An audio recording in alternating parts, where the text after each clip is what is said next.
Yeah, what's the excitement level knowing that you're going against the heavy hitters in the conference this week?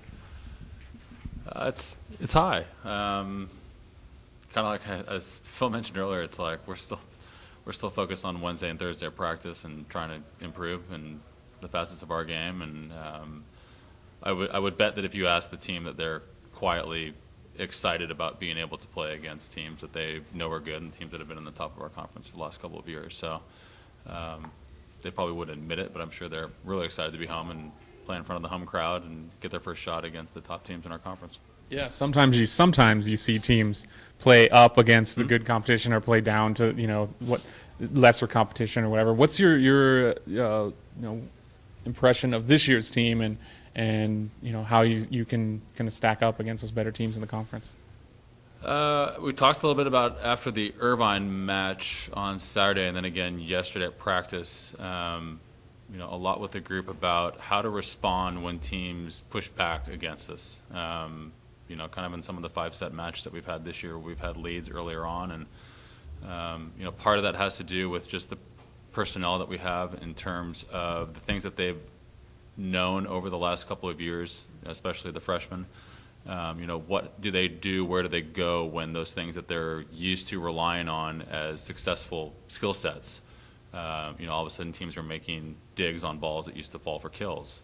So there's that adjustment period kind of going on. But at the same time, I think they look at it more as like a challenge. They want to get in the gym. They want to learn more. They want to train harder. They want to find nuances to make themselves and the team successful. So, certainly it's a little bit easier, I think, in terms of having a younger group when we go play against top teams like this, because it's not hard to get excited to play against the Long Beaches and Northridges and Hawaiis of our conference. So, I think we take a little bit more for granted the atmosphere and the excitement level and try to focus more on just the skill sets and the tactics. Yeah, I guess, is it a benefit with a younger team that you don't really know what to be, afraid of or worried about or that kind of thing?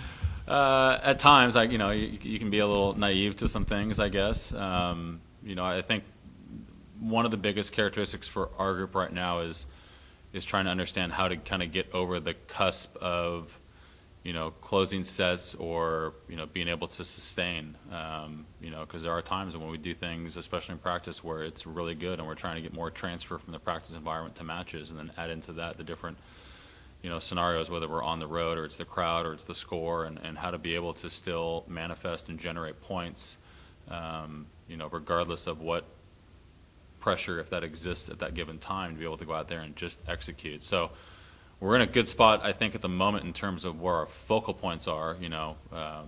In years past, the execution was second, third, fourth on the list because we were trying to figure out how we were going to be successful as a group. But now it's, we have more skilled players and we have more athletes on our team. So it's coming more down to just the X's and O's and the tactics and the execution of the things that we're doing are correct. We just don't always do them right enough times. And so, good teams make you pay the price when you're not executing as high at a high level as they are. How do you feel about playing at home this weekend? I always like playing at home. I think it's good for us with this group to be able to play, two of these three teams at home first. It's kind of like looking at some of these matches that we've had earlier on in our conference season. The first time at Santa Barbara, obviously we got Davis here the first time, but at Fullerton, at Irvine. I think a little bit has to do with who you play and where you play them first, especially with a group that's still just learning as it goes. To be able to be here and have at least that part of, the home court advantage on your side the first time around. So I expect them to come out and be prepared and be ready to execute at a high level. Do you talk to them about protecting their home court? Is that a big thing for you in volleyball?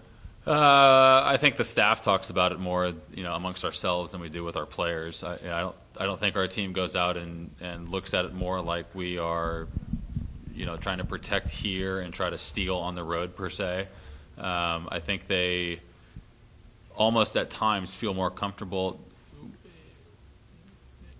with themselves on the road, just because there are no distractions really in terms of who's here or I need to play well in front of my peers or in front of my parents who are here, or other variables that may take away from their focal points. So There's a little bit of that I think you get on the road because it is more of kind of an us against them mentality, where at home it feels more like we have to win at home, whereas on the road it can be a little bit more, I don't want to say calmer, but there isn't such a high level of pressure that they may put on themselves because we're not at home.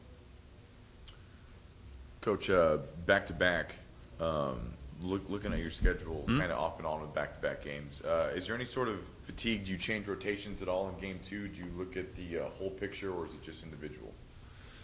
In terms of lineups? Yeah. We've pretty much gone, I think we've done a couple of things different over the last few weeks. We're kind of going back and forth between Hannah Schleiss and Casey Carroll on the right as an opposite. Grunwald and Rayanne have been on the outside. We've kind of flipped our two middles every now and then. Kayla's been doing a very good job for us in the middle in terms of performance. I think she's in the top 10 in efficiency, and she's blocking over a ball a game right now, which for a freshman middle, I think for us is exceptionally good. It's as much as you are kind of right there with competing and beating these teams, the frustration for them, and I think for us as a group, it mainly just has to do with, being able to look at it from the here and the now versus the big perspective. Not to say that this year is just a learning year for us, because I think we're very competitive with all these teams right now.